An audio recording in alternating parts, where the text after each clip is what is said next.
Welcome back to Vote 17. My name is Alex Gregory. This is a student-produced election series interviewing politicians every week in the run-up to the September election. It's very important to us that we ask issues relevant to young people. To get involved, just like the Vote 17 Facebook page and send in the questions that you want answered. Today, I'm joined by my co-host, Esme Hall. Kia ora. Today we're honoured to be welcoming our second guest, Golriz Ghahraman, a Green Party candidate.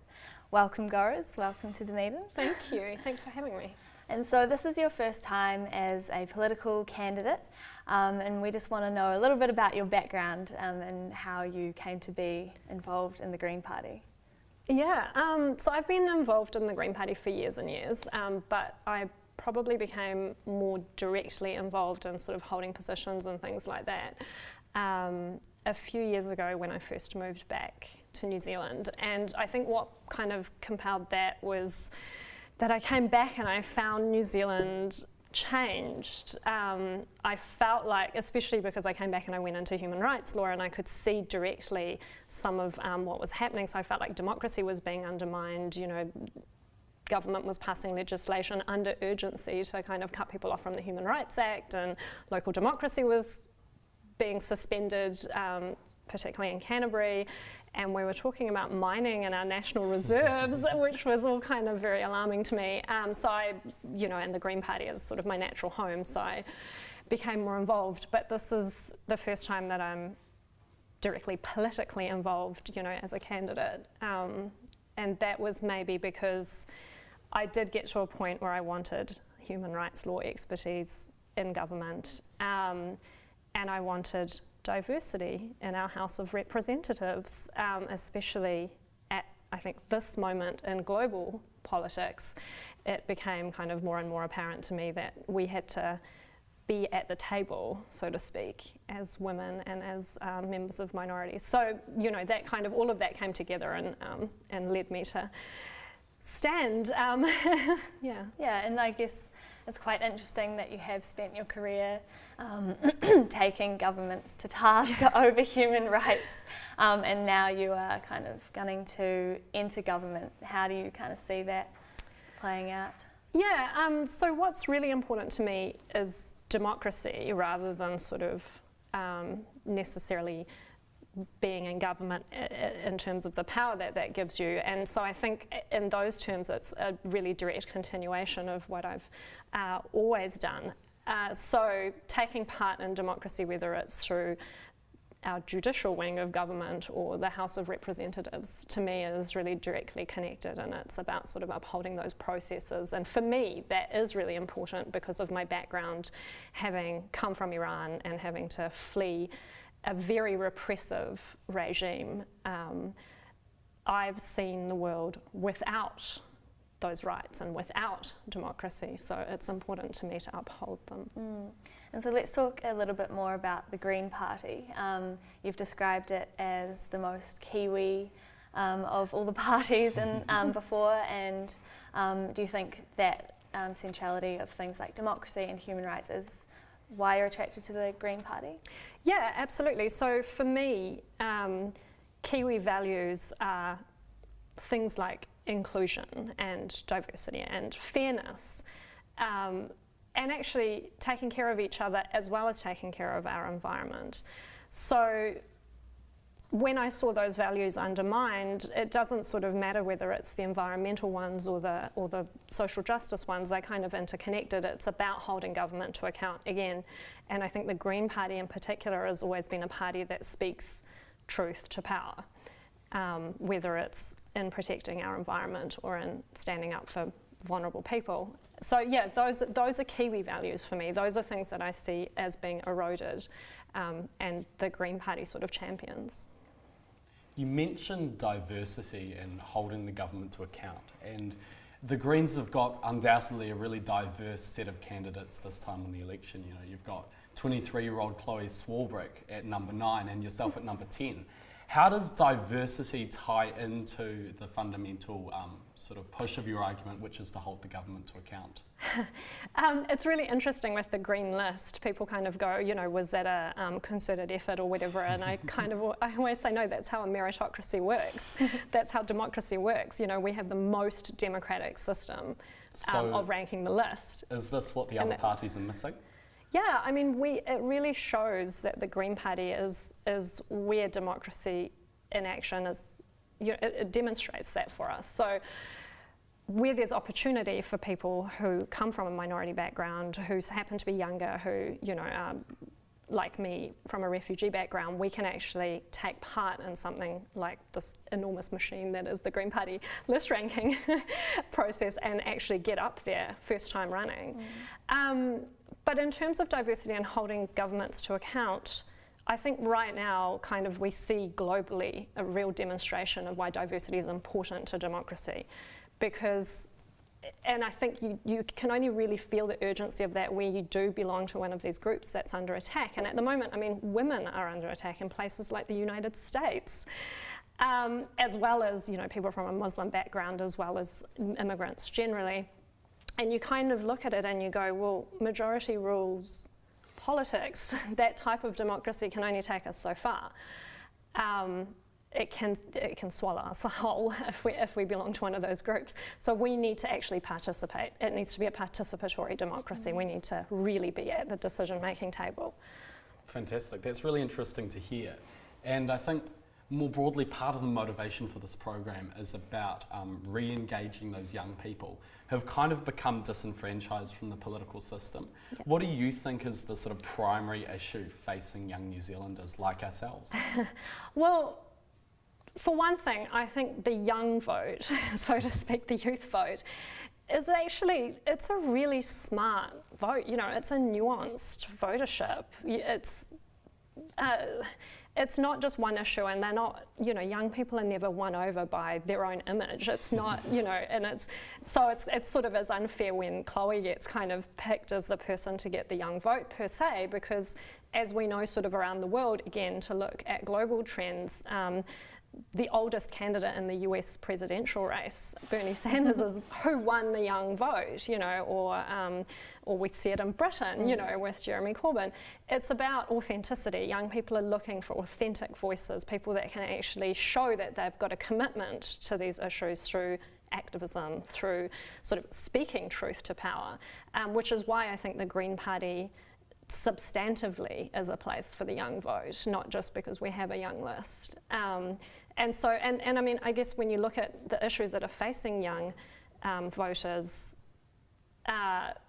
it's not just one thing, so climate change is a key thing that affects young voters because we live here and we're going to be here longer. That's the existential threat of our time. And for us not to vote for a government that takes that into account, that makes it a priority, is particularly heartbreaking because the people who are actually voting aren't necessarily as affected. But then, of course, there's jobs, there's housing, there's a whole generation who are either disinterested in necessarily owning, the quarter acre, or just can't, they've been locked out. So we look at things like, in Auckland, where I'm from, renters' rights are the key issue. The previous generation keep looking at things like university fees, and it's like, we can't even live to go to university full time. We need living costs, and we need to be able to rent a dry, warm home. And maybe we don't even want to buy a house for quite a long time because we want to live in these urban places in Auckland. We want to have access to culture and each other and, all of that stuff. So we actually want public transport and housing that is intensified. So if we don't participate, others don't get our concerns.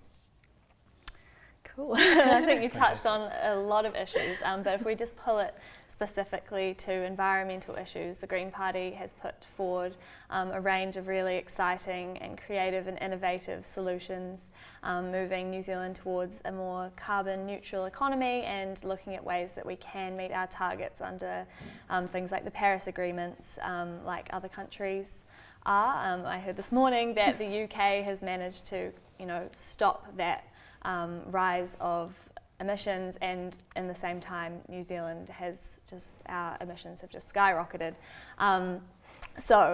Firstly, we'd just like to ask kind of about those solutions that you're proposing, some of those policies to combat environmental issues.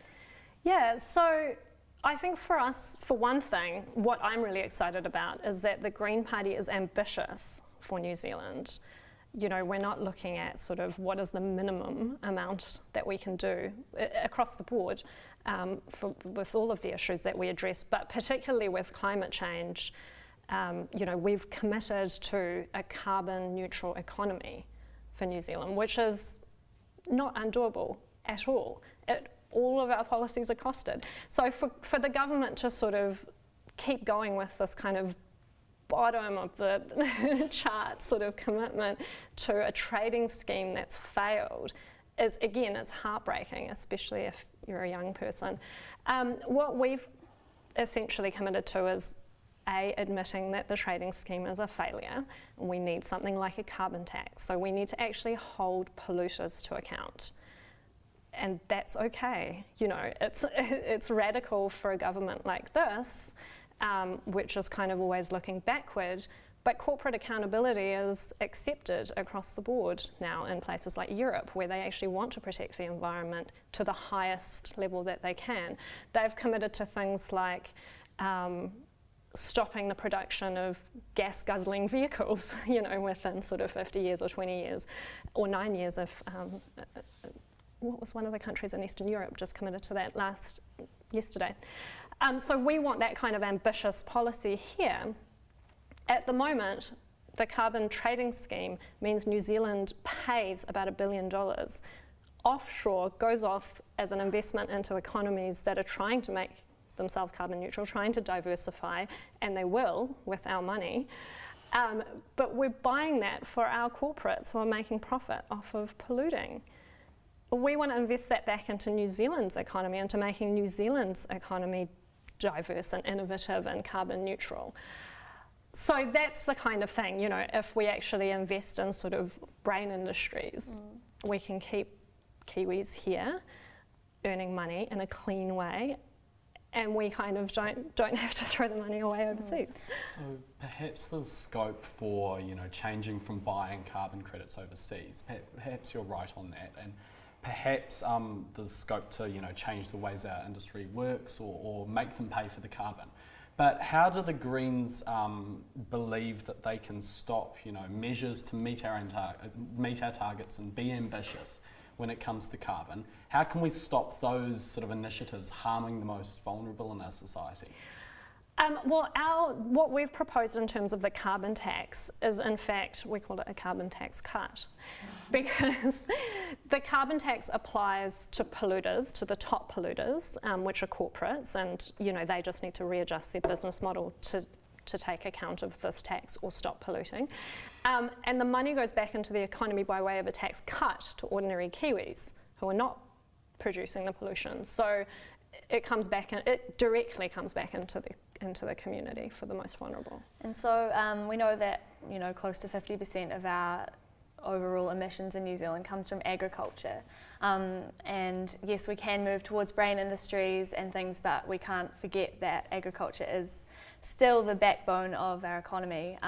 So how do you kind of bridge that, and how do you make sure that the farmers and the people involved in agriculture who are actually, you know, making strides, who are being really environmentally conscious, are rewarded and not punished, and how do we kind of increase the standard as well? Yeah, absolutely. So as part of our sort of broad network of policies that we have for this is things like investing in helping farmers transit into organic farming, for example, which is much better for the economy.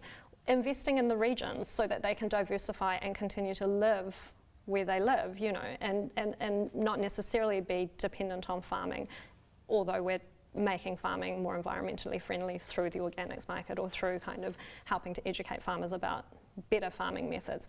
But in fact, we haven't invested properly in people for a long time. We haven't invested in infrastructure for a long time. So the diversification can happen in the regions that have been really heavily dependent on farming. We just need to help. Yeah, I think that's a good It's point. really interesting. I mean, it seems like you're proposing some quite ambitious social policies alongside the green, sort of ambitious green plan. How do you think personally social policy sits alongside green policy for you and for the Green Party? Yeah, I don't think you can separate them out. I mean, they're intrinsically linked. You know, you can't ask people, and I particularly am committed to this idea because human rights are like that. These are economic rights and social and civil rights, they're all linked. You can't really ask someone to pay more attention to the environment when they're hungry. You can't ask people to buy free-range eggs when they're barely able to pay rent. So social policy is really linked to environmental policy, and we understand that and we accept it. So to argue for, a lack of corporate accountability when it comes to something like the living wage, whilst you're trying to control carbon emissions, they're the same thing, they're the same philosophy, that we are actually responsible to people and the environment we live in. And I think coming from a student perspective, it is so often, people like us who are paying, it's like if you've got the choice between an environmentally friendly shampoo or free-range eggs or something like that, you just simply don't have, we're not on that kind of budget yet. Exactly. So I think that is a good point. So let's talk a little bit about party politics. So we kind of know that young people do tend to favour parties on the left, and we know that in this election year the Greens and Labour are in a memorandum of understanding, so you've committed to work together to get into government. So if I was a young voter looking to the left, why should I party vote Greens rather than party vote Labour?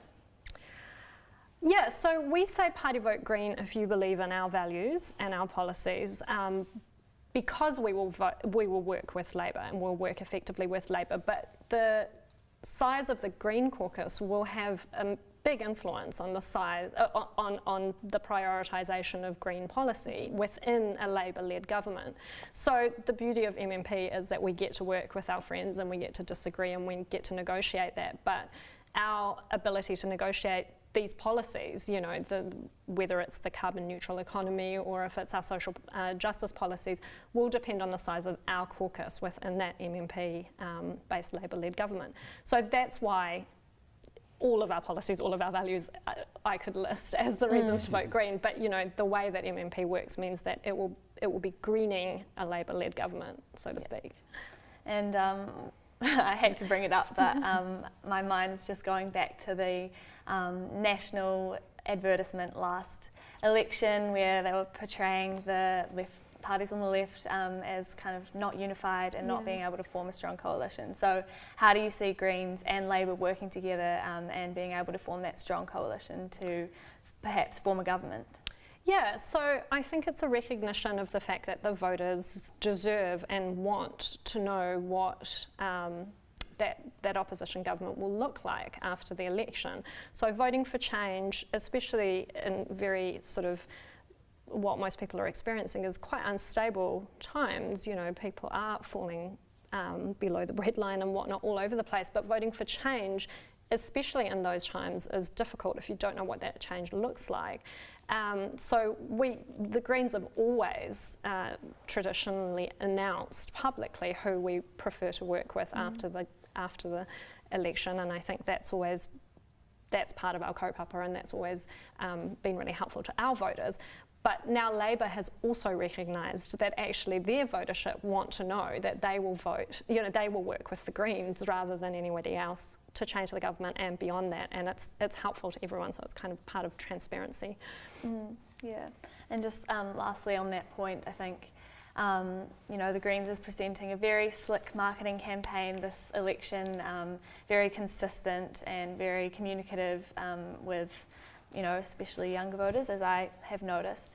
But there has been some criticism about that kind of slick marketing side of things to get in to get seats is kind of leaving behind some of your activist roots in the party. So I just kind of want to ask how activism like fits in, and whether or not there is kind of a sacrifice that has to be made to get a seat at the table. Yeah, so I've come up, as I said, through the Greens, you know, for years before now, and we are a grassroots political movement. This is our parliamentary wing, but to me, you know, coming up through the party rather than just as a candidate, the grassroots movement is really important, and of course we have to come up together to sit at the table. So I understand that the conversation is happening, and I think it's actually particularly useful, and I support it both within the party, within activist communities. But what I think has actually happened this election is that we are part of the mainstream political landscape in New Zealand now, and it's been recognised. So the kind of media that we get is just a recognition of the fact that people have noticed that we're actually here, we're here to stay, and so we do have to be covered by the media, whether that's magazines or whether it's the Herald or, you know, if it's television. We got 1% of the political coverage last election, and still, you know, solidly sort of 11% of the vote. So 1 in 10 Kiwis are voting Green and have been voting Green for a while now, but the media hadn't sort of caught on to that.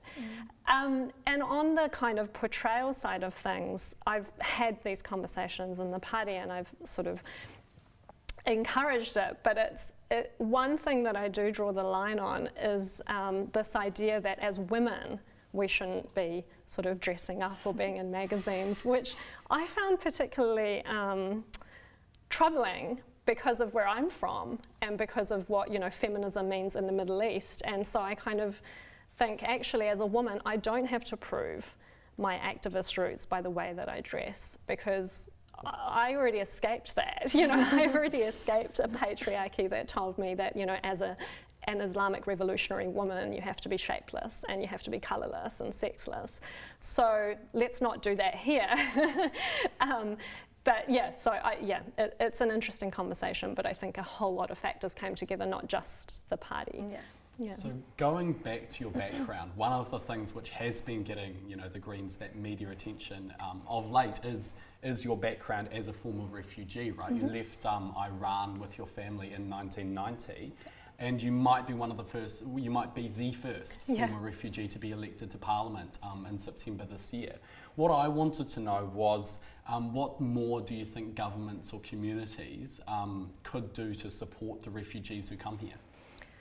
Yeah, so we, you know, in the Green Party as well, we support doubling the quota and doubling it again. Of course, we've got a very ambitious refugee policy as well, but we also believe strongly in investing in people, whether they are refugees or people who are already here. So our proposal is also to invest in refugee services. Now, I think it's about 40% of the refugees that come here are children, like I was. I mean, I was an asylum seeker actually, I wasn't even in the quota, and asylum seekers get no refugee services at all, so we propose that they do. But the idea of investing in refugees is, these are Kiwi kids now, you know, and the idea of being Kiwi, again, to me, is about inclusiveness and diversity. So we're investing in our kids, we're investing in their education and their healthcare, and that goes forward as an investment in us all. So that's one part of it, but I think the other part of it is that, and I've kind of had to speak, especially this year because of, you know, Trump's Muslim ban and, you know, the position that I'm in, I've had to speak about things like Islamophobia and race a lot. And what I draw from in that respect is my work with the UN. So, you know, having worked on the trials of people who've committed, or regimes who have committed sort of ethnic violence, and having had to look at the causes of that, having had to look really carefully into where these things come from, I can say that they come from a place where groups are blamed, are marginalised, are stereotyped as a group in society, and I think we need to guard against that. So whether that's talking about immigrants and meaning Chinese, or talking about refugees as being possible terrorists, when in fact they're escaping terror, that's where it gets dangerous, and I think that's one thing that we can do to invest in sort of allowing refugees to integrate well and for New Zealand society to be healthy going forward. I'm sure we could talk about this probably for the next few hours, but we unfortunately have to come to a close.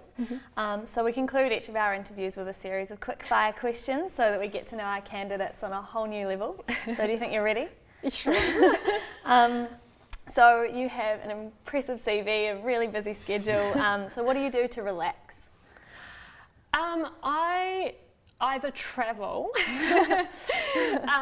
I need to get out, you know, and I weirdly go back to Southeast Asia quite a lot still, and I used to live in Cambodia, obviously. But I am probably more of an extrovert that I'd like to admit to, so I just do things like dinner parties. I just get friends together, So at your dinner parties, if you had to invite one of the following, which one would it be? Jono or Ben? Never seen the show. Really? Whoops, that's my sound thing. Sorry. No, continue. Tell No, us I more. literally haven't seen the show. I haven't owned a TV for a long time, but I am really into political stand-up, which is maybe the point you're getting at. So if you could pretty legal steal an Eminem song for a campaign commercial, which one would it be? This is so hard, but I actually think it's I'm the Real Slim Shady. Nice. Song about authenticity and something. Nice. Okay, so would you have pineapple or spaghetti on pizza? No. Neither. I'm so offended. So deeply offended. Is that triggering for you? Yes. What's your favourite song to sing in the shower? I am such a bad singer that it would actually ruin even the shower. So I don't sing in the shower, just silently listen to water. Fair. Thanks, Golriz. Thank you. Unfortunately, that's all we have time for today, but we'll be back next week with another instalment of Vote 17. In the meantime, please join our Facebook page and follow us and send us your questions. And if you'd like to be in the live audience, get down to the media production unit for 1 o'clock next Friday. See you then. Thank you so much.